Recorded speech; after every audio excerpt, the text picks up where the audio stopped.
France Bleu Maine, 10h-11h, on cuisine ensemble. Sophie, Elie, Emmanuel Bourdeau. Bonjour à toutes, bonjour à tous, bienvenue à table, on cuisine ensemble sur France Bleu Maine avec vous, vos recettes, vos idées, vos envies, vos astuces. Autour de quel produit, Emmanuel, ce matin ?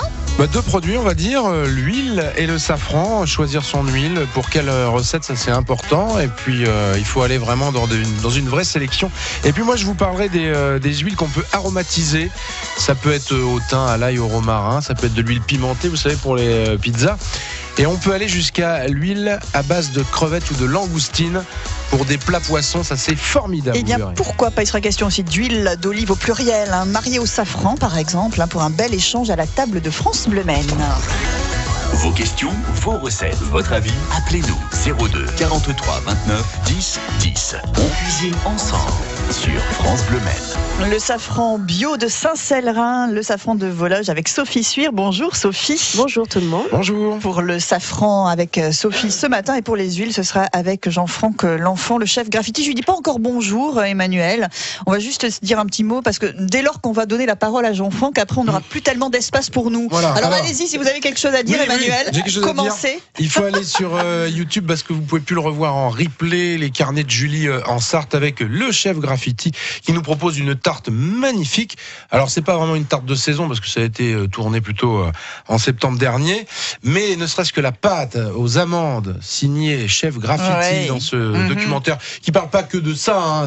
Mais parle de la Sarthe en tout cas. C'est les carnets de Julie en Sarthe. Avec des belles recettes dedans, je vous conseille vraiment d'aller voir. Vous pouvez taper dans un moteur de recherche donc les carnets de Julie Sarthe et vous verrez le gars graffiti. Il fait de la télé, il fait de la radio, il est filmé à la radio. Jean-Franck L'Enfant, chef graffiti, l'association Déjeunette et Popote. Bienvenue. Bonjour Jean-Franck.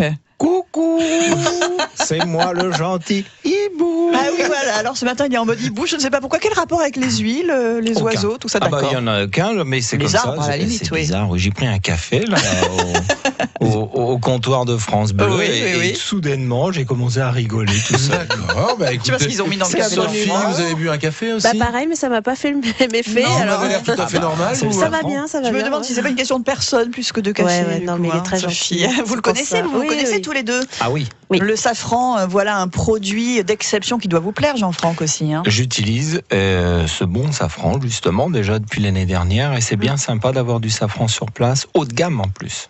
Et bio. Et bio. Ah oui, ça c'est essentiel, oui. Car on rappelle les principes de Déjeunette et Popote, votre association cercle culinaire. Vous organisez des tables d'amis et vous mettez en avant les produits paysans, sartois, bio, pas que de la Sarthe, mais voilà, on va chercher quand même le produit avant tout. Avant tout, 90% des produits sont bio paysans, c'est-à-dire que lorsque ce n'est pas paysan, plutôt l'inverse, lorsque ce n'est pas bio, ça sera paysan. Et puis si après on ne trouve pas le produit comme l'huile d'olive, on va le chercher dans les mêmes conditions, mais peut-être ailleurs. On travaille beaucoup avec des origines comme l'Italie, l'Espagne et maintenant le Portugal. Pour l'huile d'olive. Sinon, il y a de l'huile en et pour d'autres choses. On fait de l'huile en Sarthe aussi. L'huilerie Saint-Julien, notamment. De colza. De colza, voilà, sur les... Elle est très bonne en plus, son huile aussi. Ouais, l'huilerie Saint-Julien, voilà. Alors, découvrir, l'huile d'olive. chef. L'huile d'olive, chef graffiti, il va falloir être concis, précis comme d'habitude. Bien entendu. On s'étale pas et tout. Non mais sérieusement, on va essayer de voir les différentes notes qu'il peut avoir dans la vraie ça va être intéressant. Oui, vous avez raison. Oui. Donc sur des produits qui sont pas chauffés, on est bien d'accord. Oui. On va commencer par ça peut-être. Dis donc, ça commence très fort au niveau de la technique. Mais c'est très important. Parce que la température a beaucoup d'incidence sur la qualité d'une huile d'olive, d'ailleurs sur toutes les huiles, c'est-à-dire que dès lors où c'est beaucoup trop chauffé, on va avoir des arômes très volatiles. Voilà, et puis on va aller sur des notes d'amertume et tout ça, faut faire très attention. Pire que ça, vous allez avoir du goût directement en dégustant comme ça à la cuillère ou avec du pain, mais finalement encore, vous allez l'utiliser sur une assiette, en froid ou en chaud, vous allez avoir zéro arôme d'huile d'olive. Voilà, donc il faut acheter de l'huile. Voilà. Alors, la dernière fois, on avait eu une réponse d'ailleurs sur la première pression à froid. Oui. Ça fait 20 ans que c'est fait comme ça, a priori. Oui, c'est ça, exactement. Mais sinon, voilà, l'huile basique est légèrement chauffée pour en tirer un maximum de jus de cette huile. Normalement, ils la font. Moi, en tous les cas, les moulins avec qui on travaille, qui sont des propriétaires d'ailleurs, travaillent d'une manière ancestrale, c'est-à-dire que c'est fait au moulin. Il y a toujours évidemment un tour de chauffe puisque vous moulinez tout ça avec une grosse ça va chauffer naturellement. Mais c'est pas énorme. Mais c'est pas réchauffé comme les produits standards des huiles. Non. Là, il y a rien. Il y a aucun procédé chimique. Il y a pas de chauffage volontaire. On va goûter tout ça. Je vais aller chercher les petites cuillères. Il y a du pain aussi pour goûter l'huile. On va évoquer évoqué les huiles aromatisées, proposer des recettes. Sophie, a priori, vous avez essayé de faire de l'huile safranée. C'est pas que c'est particulièrement compliqué, mais c'est extrêmement long, c'est ça? En fait, moi j'ai essayé avec l'huile de Nyons parce que mes beaux-parents sont originaires de Nyons et quand on va en vacances, c'est par là-bas qu'on va. Donc j'avais ramené de l'huile de Nyons et j'avais essayé dans l'huile, mais ce qui est dommage, c'est que le safran, il a du mal, c'est un corps gras, donc c'est très très très très long. J'en avais oublié une bouteille d'huile depuis 1 an et ça n'a même pas infusé dans l'huile. Ouais. Il faudrait presque infuser le safran d'abord, mais c'est pas près possible d'incorporer de l'eau dans de l'huile, ça se marie pas. Je pensais en avoir discuté cette histoire d'huile d'oignon. Pas d'oignon, d'oignon. Oui. Et moi, je vais vous donner quand même un truc qui est très simple, c'est que les huiles infusées, quand vous les faites chauffer, puisque c'est le cas chez Déjeunette et Popote, par exemple, on utilise beaucoup le géranium, qui est l'une des spécialités. D'ailleurs, vous voyez dans le reportage, mais aussi l'une des grandes spécialités du domaine du Gros Chêne. Sylvain, bonjour. Et donc, vous voulez que je fasse le sous-titre là, Jean-Franck? Il va falloir, parce qu'il y a des gens qui nous écoutent de l'autre côté, vous savez. Le reportage, attendez.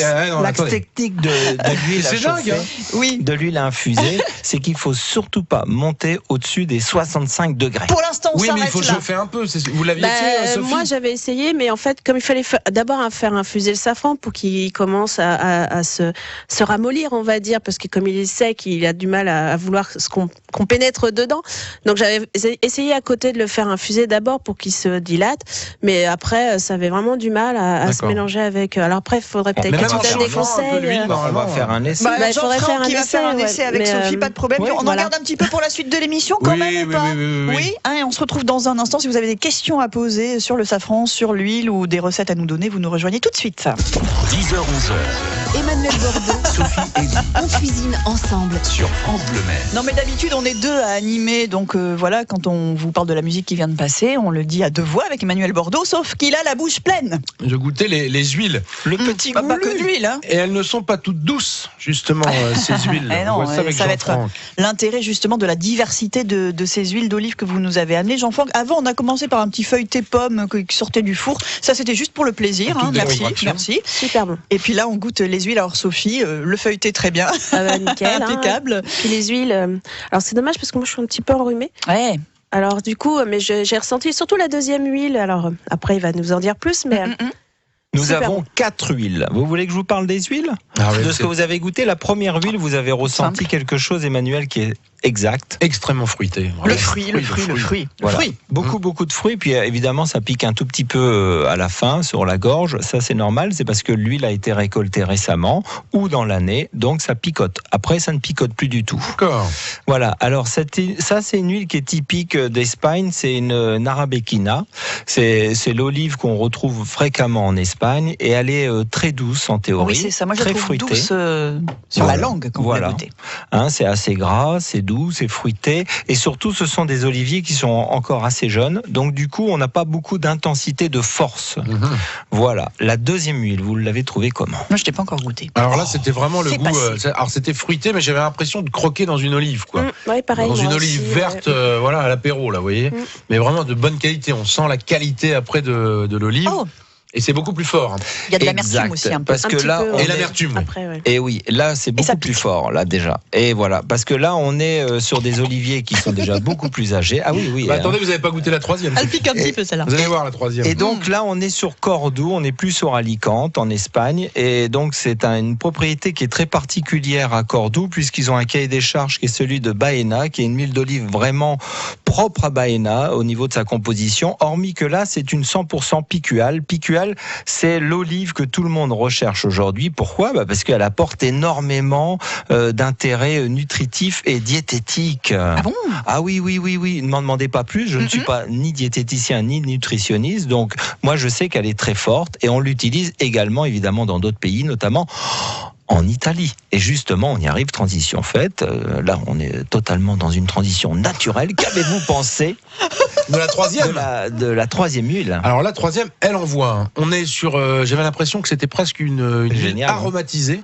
Tellement il y avait de la force au niveau du goût. Et puis après, j'avais l'impression qu'on avait des notes mais très prononcées. Le poivre, carrément poivre. Eh bien. Vous faites goûter, Emmanuel, s'il vous plaît, la troisième huile, merci. Ah mais vous l'avez toujours pas goûté, Sophie? Ça va C'était décrasser, la deuxième que j'ai eue, moi. Voilà, alors, merci. on va sans doute l'entendre tousser, je pense. Ah On oui, va parce voir. que là, déjà la deuxième, elle a trouvé ça un peu fort. Et hop, vous allez prendre la claque là, à la fin. Hop, À la sentez fin, pas ça le va poivre là, commencer à venir. le poivre qui monte.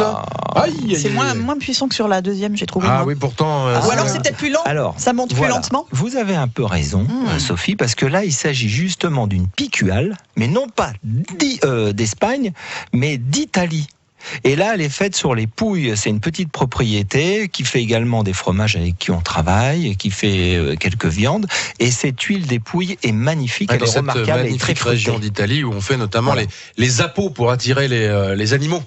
Ouais, vous savez pas, ça c'est la spécialité des Pouilles, ça, l'appôt. Ah ben non, je ne savais pas. C'est le fameux appôt des Pouilles. Bien. Non, attends. Alors, Jean-Franck. Jean-Franck. Ça c'est super, là, vous avez des huiles sélectionnées magnifiques. Voilà. On parlera de la quatrième si vous voulez. Oui. Mais on se rend compte de la diversité du goût. Il faudra acheter Et du des huiles, terroir. des huiles complètement basiques et puis les goûter. Vous verrez qu'elles ont exactement toutes le même goût. Elles ont le goût de rance. Mais c'est ça. Alors que D'accord. là, on a une Ah ok. oui. Donc ça c'est ça qui est important. diversité qui va être intéressante aussi en Et cuisine parce qu'on va pas toutes les utiliser de la même manière. Ça, c'est important, Emmanuel, ce que vous venez de soulever. Moi, ce que je viens de dire, par contre, comme tout le monde. Non, s'en non, fiche. Sophie, j'adore ce que vous dites. Ah, d'accord, J'adore très tout ce bien. que vous dites. Oui, d'ailleurs. oui, très bien. Qu'avez-vous dit Je ne exactement sais pas. Non, mais ce que Emmanuel vient de soulever, Oui. c'est le point le plus important en matière de dégustation d'huile d'olive. Le côté rance et super doux. Attention, ça veut dire que votre huile est passée. Il faut que ça carrément. reste très vert quand même. Ah oui, alors si c'est rance dès le début, oui. c'est qu'elle est passée depuis longtemps. Allez, on va aussi parler du safran quand même, parce que c'est bien l'huile, mais Oui. Sophie, elle a plein de choses à nous dire sur le safran de Pardonnez-moi. Vologe. Et si vous C'est voulez pas grave. intervenir dans cette émission, vous nous rejoignez à table à tout moment au 02 43 29 10 10. 02 43 29 10 10. On cuisine ensemble sur France Bleu Maine. Avec Sophie Suire, avec Jean-Franck L'Enfant, elles sont traîtres les huiles, parce que là je commence à avoir des petits picotis dans la gorge et j'ai pas encore goûté la quatrième. Vous c'est fait, Emmanuel, en Ah bah, c'est la revanche. plus forte, voilà, Ouais. c'est celle qui a vraiment goût d'une olive verte qui ne serait à peine mûre, j'ai envie de dire. Très forte, très puissante. Très puissant. Alors on utilise comment ces huiles, Jean-Franck? Si on va de la plus douce à la plus pimentée, forte, j'ai envie de dire, ça irait sur quel type de plat? Alors la plus douce, comme il s'agit d'arbres qui sont vraiment récents, qui ont une dizaine d'années, on va l'utiliser uniquement au dernier moment, sur du cru, sachant que ça va vite disparaître tout de même. Le fameux petit filet qu'on va Ouais. ajouter. Mais ça sera très très léger au niveau enfin ça va pas avoir énormément d'arômes de toute manière. D'accord. Par contre, les trois huiles suivantes Ouais. que vous avez goûtées, alors celle-ci, elle reste indemne, c'est-à-dire que vous allez les retrouver vraiment, ce goût-là, vous allez Ouais. le retrouver sur l'ingrédient qu'il soit froid ou chaud, sachant que l'huile italienne est vraiment dédiée au fromage, c'est-à-dire à la mozzarella. D'accord. Ah Et là, oui, qu'est-ce du que c'est coup, bon, ça aussi. en mélangeant votre huile avec un court filet sur la mozzarella fraîche, vous allez avoir ce goût d'amande qu'on retrouve parfois dans les huiles d'olive et qui va ressortir. Et ça va Douceur être de la mozzarella, génial. force de l'huile. Ouais. Le goût et le goût du safran, Sophie. Comment ça se passe en ce moment au safran de Vologe? Eh bien, ça y est, on est reparti sur les manifestations. Alors, comme hier, j'étais sur le Lude. Là, le week-end prochain, ça sera à Torigny-sur-Douai. Donc, ça y est, je suis repartie. Et moi, c'est plutôt dans le sucré que j'utilise beaucoup le safran. Donc là, ça va être sur les crêpes que je le fais découvrir, surtout. Comme hier, j'en ai vendu un petit peu. Et donc, les gens, ils étaient très contents de découvrir la gelée de safran, Voilà. que vous connaissez un petit peu. Il devient Mais, un peu fameuse en Sarthe, cette fameuse gelée de safran. C'est vrai que les restaurateurs utilisent beaucoup la gelée et le sirop aussi. Et donc, ils m'appellent souvent pour ça. Tu es le seul à me prendre beaucoup de safran comme ça. Ah bah oui, moi je le prends brut, moi oui, Voilà, j'aime ouais. bien Ah oui. moi. Bah c'est super. Mais justement, Ouais, faudrait ouais. que tu me donnes la recette de l'huile safranée parce Eh que bien, je vais en si toi faire. tu y arrives, eh ben, tu me diras la prochaine fois. Eh bien voilà, lorsque Déjeunette va recevoir son petit colis de safran la semaine prochaine, on fera un essai même ensemble. D'accord. Tu repartiras avec le. Alors voilà, je vais vous rendez-vous expliquer plus. les coulisses. Normalement, Jean-Franck aurait espéré que Sophie, ce matin, lui amène le petit colis. Il lui avait commandé comme elle savait qu'elle venait ce matin. Sauf qu'il s'est trompé de numéro. numéro de téléphone. Bah Donc, il n'a voilà. jamais réussi à joindre Sophie Sué. C'est Voilà. dommage. Ah, c'est pratique. N'oublie pas mon petit colis, j'espère que vous n'êtes pas tombé sur un dealer, parce que faites attention à vous. Hein. Je crois que t'as pas eu de réponse, hein, mais je pense qu'il Bah a dû non. se demander ce qui se passait, le destinataire. Sophie, les crocus, ils en sont où? Parce que c'est un crocus, hein, le safran, il faut le Voilà, rappeler. Hein. oui, c'est un petit bulbe que l'on plante. Donc là, c'est planté, là? Donc ça y est, c'est déjà planté, c'est récolté, puisque la récolte était au mois d'octobre. Maintenant, je vends justement la récolte de l'année dernière, puisque ça y est, D'accord. on est passé en 2016. Ouais. Et donc là, maintenant, il est encore en train de pousser, mais va bientôt rentrer en végétation. Donc les feuilles vont disparaître et tout l'été va être au D'accord. repos. Ah, c'est Et, une plante vivace, ça repousse Ah bah d'année ça en année? reste en place. Hein. Moi, D'accord. je les plante pour au moins une dizaine d'années. D'accord, Quand ah, tout mais je va savais bien. pas ça. Là, j'ai une petite attaque de mulot, donc ça, c'est pas très très cool, mais bon, c'est la nature, on fait avec. Donc là, on va bientôt rentrer dans la période de désherbage, puisqu'il faut que le terrain soit le plus propre possible pour que le safran profite au retour. Désherbage mécanique. On Ah est bah en tout bio. à la main, oui. Eh ben oui, ça c'est fastidieux. Hein, il y a Ouais, du ça, c'est travail, sûr là. que c'est du boulot. C'est une fleur qui est fragile. Non, c'est assez costaud quand même, hein, puisque ça résiste au froid, ça résiste aux chaleurs, ça résiste. Mais il lui faut chaque chose en son temps, quoi. C'est l'automne, voilà, il lui faut un peu de pluie et du froid. Il lui faut l'hiver, la neige. Il n'y a pas de souci, il résiste à tout ça. Et l'été, il lui faut de la sécheresse aussi. Sinon, ça le fait pourrir. J'aime Là, bien tout le safran, mais bon, c'est quand même du boulot. Beaucoup de boulot. c'est beaucoup de manipulation.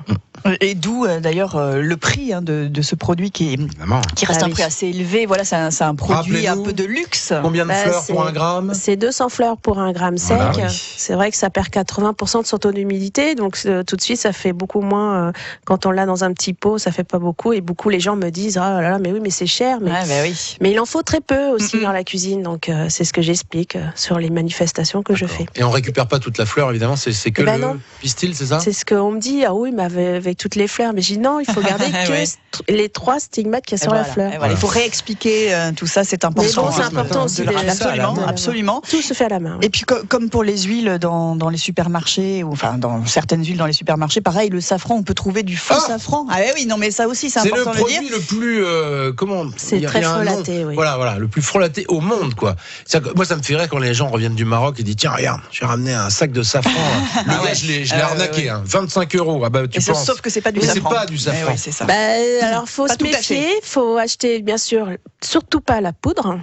Si Oui. on vend de la poudre de Je safran, me souviens de ça, moi, la petite poudre de safran. faut s'en méfier Mhm. très très vite. Ah ouais. Après, il faut vraiment acheter aux producteurs. L'idéal, c'est d'aller même au Maroc. Vous pouvez les trouver, Oui, les oui. producteurs. Faut Donc, aller les voir, ouais. Mais si on voilà. vous vend sur le marché. Bah, ils vous le disent normalement, Emmanuel. Hein. Ils vous disent c'est pas le safran bidule truc chouette. Voilà, hein, c'est quand les même. ersatz de safran Voilà. qui existent, ouais. Quelques recettes dans un instant sur France Men, notamment comment ouais. faire son huile aromatisée à la maison. Est-ce que c'est simple ou pas? Vous allez nous dire ça, Emmanuel. 10h, 11h, Emmanuel Bordeaux, Sophie et Lee on cuisine ensemble. sur France Bleu Maine. Le safran de Sophie Suire, les huiles d'olive de Jean-Franck L'Enfant et faire son huile aromatisée à la maison plutôt que de l'acheter toute faite parce que ça va être très très cher alors qu'à la maison on va pouvoir s'en tirer pour beaucoup moins. Emmanuel, à quoi on va aromatiser nos huiles? Eh bien, moi, je veux le faire avec des crustacés. Parce que ça, c'est vraiment délicieux. Vous avez une huile après pour faire des pâtes aux fruits de mer, les salades, carpaccio de Saint-Jacques, même juste pour cuire un poisson au four. Alors, comment on va procéder? C'est très, très simple, finalement. Il faut récupérer, alors ça dépend ce que vous mangez. Si vous mangez, par exemple, des langoustines, on récupère que la carapace, qu'on va bien nettoyer et qu'on va faire après sécher au four. Genre même chauffer au four. Vous êtes sur un four à 80, à 90 pendant 45 minutes. Il faut que tout soit bien sec et que la carapace soit bien sec. Donc ça peut se faire aussi avec des carapaces de crevettes. Du homard, évidemment, c'est ce qui serait encore mieux. Mais bon, on peut manger quelques langoustines, récupérer quelques carapaces et bien les faire sécher au four comme ça pendant presque 1 heure. Et une fois que vous les avez, vous sortez du four, il faut qu'elles soient vraiment bien desséchées. C'est ce que vous disiez tout à l'heure, Sophie, c'est-à-dire qu'on ne peut pas amener dans de l'huile un produit où il y a de l'eau. On sait très bien que l'huile et l'eau ne se mélangent pas, malheureusement. Donc voilà, il faut que ça soit vraiment bien sec. Eh oui, malheureusement. Eh oui. Après, qu'est-ce qu'on va faire? On va prendre l'huile, on va prendre une huile assez neutre. Moi, j'ai copié un peu la recette parce qu'ils font une huile d'homard sur l'île de Groix maintenant. Ça vaut cher, hein, Ça pour doit être aromatiser bon, hein. les plats. Mmh. Et ils font ça avec de l'huile de pépin de raisin. Alors l'huile de pépin de raisin, c'est pratiquement l'huile la plus neutre possible au niveau du goût. Et alors faut pas trop chauffer comme disait Jean-Franck tout à l'heure, Surtout l'huile de pépin. mais de quand raisin. même, on va pas la chauffer chauffer. quand même un peu parce que on va donc mettre ces carcasses qu'on va un peu casser, tamiser un peu, voilà, dans l'huile et on va remettre à chauffer. Alors là, faut pas hésiter pendant 2-3 heures. Faut que l'huile soit maximum, je dirais, il parlait de 60 tout à l'heure pour l'huile d'olive. Là, on serait plutôt vers 45 degrés, 50. Faut quand même que ça chauffe un tout petit peu. Pendant 2-3 heures au four. Et puis après, vous filtrez. Et cette huile, vous allez pouvoir la garder à peu près 1 mois et demi, entre 1 mois et demi et 2 mois au réfrigérateur. Et voilà, on fait des pâtes. On met 2-3 petites crevettes. Hop! Une bonne cuillère à soupe d'huile aromatisée aux crustacés après dedans. Ça va booster tous vos plats. Facile à faire et délicieux. C'est une très belle recette, ça. Merci Jean-Franck. Oui, on l'utilisait souvent en cuisine. Quand j'ai démarré la cuisine, justement à l'école, on apprenait à faire tout ça. Oui. Oui, et on fait bien chauffer au four, obligatoirement la petite carcasse de langoustine, par exemple. Faut dessécher. Parce que aussi, ça va renforcer le goût. Ouais, voilà, ça torréfie un peu la carcasse. Oui, oui. Le safran, Jean-Franck, comment l'utilisez-vous en cuisine? Alors Sophie, elle aime bien plus en sucré, parce que finalement, Sophie, vous aimez le sucré en général, c'est ça l'histoire peut-être? Je suis gourmande. Voilà, vous êtes gourmande de Mais je trouve que dessert. c'est pour faire découvrir aussi que le safran, c'est pas que pour le salé. Voilà, parce qu'il est plus connu finalement avec les riz, avec les currys, ce genre de choses. Le poisson. Et peut-être un peu moins en sucré, d'où votre gelée de safran pour les crêpes par exemple. Quoi d'autre comme produit Par dérivé? exemple, là, ce qu'on a goûté tout à l'heure, un petit chausson aux pommes, il peut aussi être mis avec la pomme, il se marie très bien avec la pomme, la poire, c'est super bon aussi, ouais. Et la glace au safran, Jean-Franck, je sais que vous aimez bien faire les glaces. Mais la glace au safran, c'est connu aussi, ça. On en fait, on peut en faire. Les glaces du Perche m'ont fait une glace au safran, oui. elle fait ressortir le goût du lait, c'est vraiment très très bon. Mais le safran, c'est vrai que c'est pas un ingrédient qui est à la mode, donc il faut aller vers le safran pour l'utiliser. C'est-à-dire qu'il faut aller le chercher. Moi, je l'aime bien en cuisine parce qu'il est très présent pour les riz, le risotto milanais par exemple. Il est présent pour plein de choses en cuisine, pour l'huile infusée, les vinaigrettes, les entrées. On peut l'utiliser partout, même par parcimonie. Ça veut dire que il va pas avoir un goût très fort, mais on va l'utiliser même dans la composition d'un curry qui va être frais. C'est très important d'avoir un petit peu de safran justement. Et moi je suis très content d'avoir rencontré Sophie l'année dernière parce que justement j'utilise son bon safran et c'est très sympa. Il nous reste encore quelques minutes à peine à passer ensemble ce matin. Si vous avez une question, c'est maintenant 02 43 29 10 10. Info pratique à venir sur France Bleu Med, déjeunette et popote, le safran de Vologe. Emmanuel, un petit mot à ajouter aussi peut-être de votre côté. On verra. Une petite huile très simple avec des herbes à l'intérieur sans la chauffer. Sans chichi non plus. Allez, à tout de suite. 10h-11h. On cuisine ensemble sur France Bleu Med. Du safran, de l'huile et des centaines de déclinaisons. Et puis faire l'huile aussi soi-même aromatisée à la maison. Petite recette toute simple, Emmanuel, s'il vous plaît. Eh ben, on peut faire, vous savez, la fameuse huile pimentée qu'on retrouve dans les pizzerias. Oui. Voilà, c'est tout simple à faire. Il vous faut 2 cuillères à soupe de petits piments, ce qu'on appelle les peperoncini. Les langues d'oiseau. Langue d'oiseau, voilà, c'est ça. Vous mettez ça, 4 gousses d'ail si vous voulez, ça c'est facultatif, on peut être que sur le pimenté, mais c'est bien d'avoir le petit côté ail, non? L'ail, le romarin. Voilà, un petit peu de romarin ou d'origan éventuellement. Oui. Séché, mettez ça dans la bouteille et puis vous attendez une petite semaine, on laisse macérer, c'est bon. Voilà, alors après soit vous filtrez, soit vous laissez les piments dedans, c'est joli aussi dans la bouteille. Et puis voilà, quand vous aurez une pizza à manger, si vous voulez un truc un peu piquant, hop, un peu d'huile dessus, et terminé. Ça va se garder combien de temps? 3 mois, c'est à peu près au moins. Oui. C'est l'ail peut-être qui va bouger un peu. Mais... Dès qu'il y a un produit frais dedans, attention au frigidaire. Mais par contre, si c'est uniquement du piment séché, là, vous pouvez le laisser dehors, comme tout le monde. Oui, ça se garde 1 an, ça même plus que ça. Oui. Oui, allez-y Sophie. J'ai même mis du gingembre frais et ça bouge pas du tout. Ah oui. Tu vois, donc raison de plus. Et le gingembre, c'est sympa, ça aussi à utiliser râpé comme ça dans l'huile. C'est très bien. J'ai mis un morceau carrément dans. D'accord. Comment vous utilisez l'huile après dans... mais moi j'en mets partout par contre. D'accord. Il n'y a pas que sur les pizzas, j'en mets sur mes nouilles, mon riz. D'accord. Ça me sert j'aromatise un petit peu tout ça. Ouais, c'est piquant et en même temps pas trop fort. Ça donne un goût. Le gingembre c'est agréable, ça fruite énormément les huiles. Un peu citronné. Voilà. Il nous reste maintenant 1 minute pour donner les petites infos pratiques. Déjeunette et popote, il y a un site internet. Ce midi, il y a un déjeuner d'amis. Vous allez servir notamment de la glace à la rose en dessert, Jean-Franck, c'est ça. Puis plein d'autres choses où on n'a pas le temps de détailler. Oui, la semaine dernière, il y avait un très beau menu aussi. Il y avait une table d'honneur en l'honneur de Sylvain Picard, le fameux chef jardinier, vous savez, du domaine du Gros Chênay, qui est à Fillet-sur-Sarthe. On a fait un superbe menu. Et que vous voyez d'ailleurs dans le reportage aussi. Ça y est, on a fait assez de pub pour Julie Andrieux. mais ça parle de la Sarthe. Alors on en parle, les carnets de Julie. Absolument, les carnets de Julie. Sophie Suire, le safran de Vologe qu'on va retrouver aussi dans différents endroits sartois, sur les marchés notamment. Oui, voilà. Donc la semaine prochaine à Torigny-sur-Douai. Je vais aussi être dans les Alpes-Mancelles pour Pâques, donc 3 jours dans les Alpes-Mancelles. Et donc voilà, ça y est, c'est parti. La saison, c'est parti. Site internet, coordonnées, adresse, recette d'Emmanuel avec les huiles. Le dernier mot de Jean-Franck, très rapide. Oui, on parle des Alpes-Mancelles. Vous savez que j'ai 2 producteurs de veaux de lait élevés sous la mer. Il y en a un que vous connaissez très bien, qui est Martine Jardin à Brulon, et l'autre qui est à Saint-Léonard-des-Bois. Très bien, merci Jean-Franck, et tout ça sur francebleu.fr. On cuisine ensemble, vous regardez aussi l'émission et vous trouverez toutes les infos. France Bleu Maine, on cuisine ensemble. Et demain, justement, on sera. Enfin, il vient chez nous, mais il vient de Torigny-sur-Douai. C'est Vincent Fauché. Vincent Fauché, le chef du Saint-Jacques. Et oui, il sera avec nous effectivement. Et on parlera aussi des légumes du GAEC, le grillon, qu'on retrouve également sur les marchés. Très bon produit aussi à travailler demain en cuisine. On cuisine ensemble sur France Bleu Maine.